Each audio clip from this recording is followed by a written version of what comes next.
and I'll back up. So we're on go. Hi, YouTubers.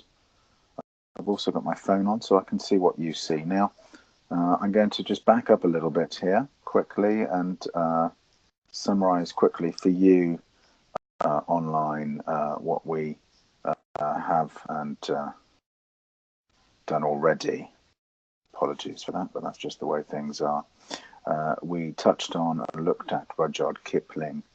We looked at these rather fabulous illustrations from a version, Edwardian version. We looked at the sable Bagheera again, sable and blackness, darkness being a common theme and symbolism that seems to recur in all our books. The Scarlet Letter, Robinson Crusoe, Heart of Darkness, The Jungle Book. I'm trying to see how I can then go from slide to slide here, and I seem not to be able to do it. 2 seconds, I'll have to bring the navigator bar back on. We looked at, I'm going to slip over some of the lovely details in the illustrations, but please do take time to look at the images. They are quite important. We discussed anthropomorphism, how human sentiment, feelings and emotions are then sort of projected onto animals in this, and how often it's up to the animals to embody, to represent or symbolize that which is most human, or how we see human nature, in the same way that the Hwynnim in Gulliver's Travels seemed to anthropomorphize and represent all that was best and altruistic, not money grabbing, not after reward, but just in it for virtue and goodness itself in humans. And that was happening here as well, and we can see it in The Law of the Jungle in the episode in Reading 1 where man can't be killed, and there seems to be another agenda, because killing man means a whole lot of other bother when he turns up with all his slaves and servants.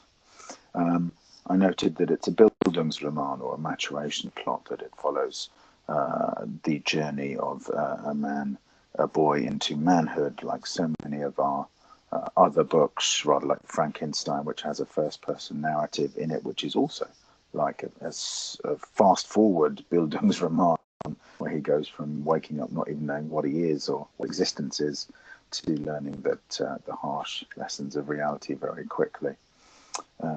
We discussed that it's a dramatic plot, or I touched on the fact that it could be a dramatic plot. And if we look at Booker's 7 stories, then it's a story not organized into a plot. You could see it as overcoming the monster. You could see it as other things too.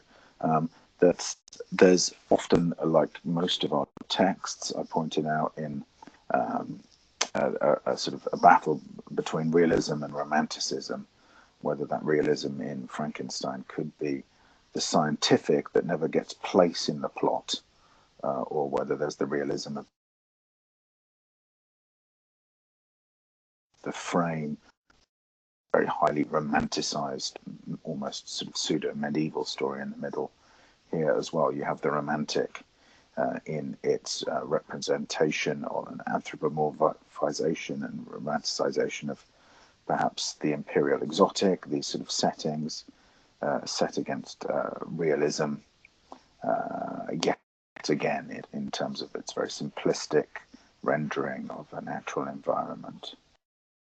And there's something called imperial exoticism, where the empire sort of fed on these stories of the far-flung reaches of the empire from the safety of their own parlors and or sitting rooms, because rather like the Gothic or the Romantic, you would go back to a medieval past, but at a safe distance from modernity. In terms of the imperial exotic, you, from your very safe geographical environment of your living room, from the heart of the empire, you could explore the periphery without any of the attached dangers. We read and touched on, and I'm only going to do this very quickly, Kipling's The White Man's Burden, because it's important even when thinking about heart darkness. Believe all our texts. Take up the white man's burden, send forth the best ye breed, go send your sons to exile to serve your captives' need, to wait in heavy harness on fluttered folk and wild, your new caught sullen peoples, half devil and half child.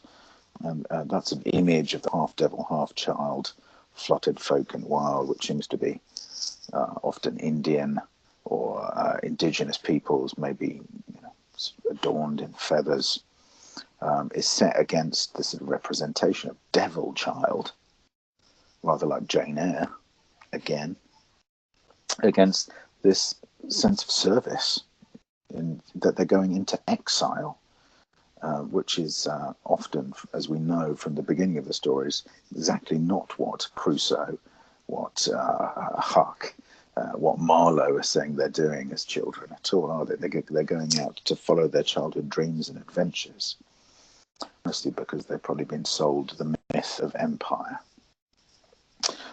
We talked about some of the subjects and themes, and I'm aware of the fact that I do need to speed up here, otherwise I'll never get to Heart of Darkness. Civilized versus the savage recurring, this sort of folklore that was very important during the 19th century, of going to a form that speaks to everyday people. We've got Darwinian themes. It's a Bildungsroman again, and I paused to look at this picture of the Oriental, effete, womanly figure against the male wolf here in this picture, and I compared it to Buck in The Call of the Wild here in this wonderful illustration with Jack Thornton there, who's probably the best of men because he's been primitivized down to what is only necessary and their love is possible. But here as well, Thornton is very manly. In fact, they're both very manly. It's a picture of equality, I'd say, between the two of them. Then we then talked about what does the tiger symbolize, and this was important because this will come back in Remains of the Day later. Moving swiftly on to Heart of Darkness. Here's a picture of Stanley the explorer going across the dark continent. It says that Stanley is safe out of the dark continent, and you can see behind him, I think at this point he was actually rescued by is it the Pasha Amin? And so there was sort of, that's why he's wearing a fez as well. There were troops associated with the Mahdi in the Sudan. Nevertheless, Heart of Darkness is set against this period called the Scramble for Africa, where most European powers were going beyond their settlements around the edges, trying to fill in the white spaces that were unmapped in the middle to get at its resources, and also to fight out their own battles. And it's another very strong theme that Marlowe somehow also goes here to fight out his own battles. I was listening to your conversations where Kurtz is somehow the dark heart, where he's gone native. He's using means which would be frowned on in the empire, and you can see here as well that there's a darkness they're stepping out of here, literally and metaphorically. I'm going to read what Achebe, there we go, in Darkest Africa, that's Quest, Rescue and Retreat. It was a very, very popular book. It was, I think it was actually publicized in installments and then sold as a book. It was a bestseller. Here, I'm going to read this from you because these are the two paragraphs I chose. I think it's both of them, is it? From Achebe. Heart of Darkness projects the image of Africa as the other world, the antithesis of Europe, and therefore of civilization, a place where man's vaunted intelligence and refinement are finally mocked by triumphant bestiality. And that could be what we were discussing in that meeting of the tribesmen on the side of the river, with them on the boat not being able to understand. The book opens on the River Thames, tranquil, resting peacefully at the decline of day after ages of good service done to the race that peoples its banks. But the actual story will take place on the River Congo, the very antithesis of the Thames. The River Congo is quite decidedly not a river emeritus. Professor Emeritus is somebody who's like esteemed in sort of an honoured position. It has rendered no service and enjoys no old age pension. We're told that going up that river was travelling back to the earliest beginning of the world. And this theme, the sort of the prehistoric, travelling back in time, is an important one in this journey that seems to be both literal and metaphorical, because Marlowe seems to be facing something in darkest Africa which points to human origins themselves and this kinship with the beastly and the prehistoric, that rather like that in Frankenstein, with the monster, where Victor Frankenstein, as the scientist himself, has to confront the question, who is the monster in the end of all of this? And that is a common theme that seems to run through a lot of our books.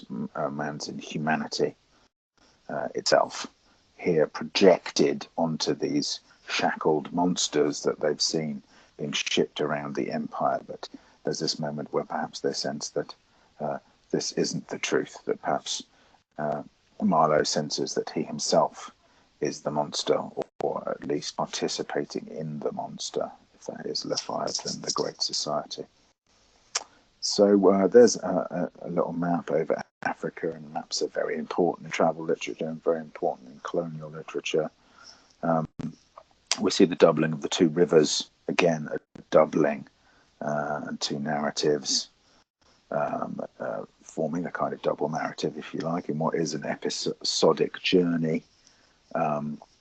There's a frame narrative that's very strong.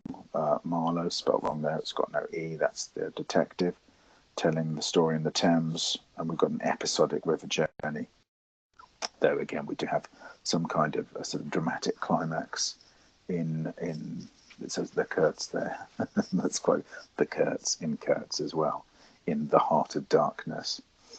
And if it's realistic, it's, however, seemingly romantic and mythical at the same time. And that gets it into problems with Achebe, where he sees the representation as being simply racist and echoing, reproducing the language of the colonizer and conqueror. Others have seen Conrad's book as a critique of empire, and as a sort of journey back for the white man to face up to his own image in the end as monster. You can imagine sort of Victor Frankenstein finally looking into the mirror and seeing his monster staring back at him, because he himself is a child, or even Rousseau. It's described as going native, this idea that sort of Rhodes, Kurtz, these great men of empire were set free and they had to use means most foul. And so the white man here is perhaps sort of represented as savage, spreading imperial darkness. Or the ideas of the blank spaces of the earth that comes very strongly and is a phrase that's picked out of specific detail, the historical setting of the scramble for Africa. Here, this the kinship of the other, the meeting of oneself and the other, the sort of human subject that you define yourself against negatively. Here we've got master and slave, but it's so much more than that. Race identity, human and inhuman, are contrasted here. Achebe points to Orientalism being at work, which is something we'll discuss at greater detail later. Said's Orientalism, the idea that I'm touching on with the figure of Mowgli there as well, that the sort of the other is, and the Oriental is represented as almost feminine and irrational and superstitious, medieval, and the question is, what picture of empire does Conrad provide? If we're looking at intentionality, it seems to be an exploration of this idea that we picked up along earlier of Rousseau's The Noble Savage. Who are the brute animals? What is decadent civilization? And who are the savages? And what is noble in between it?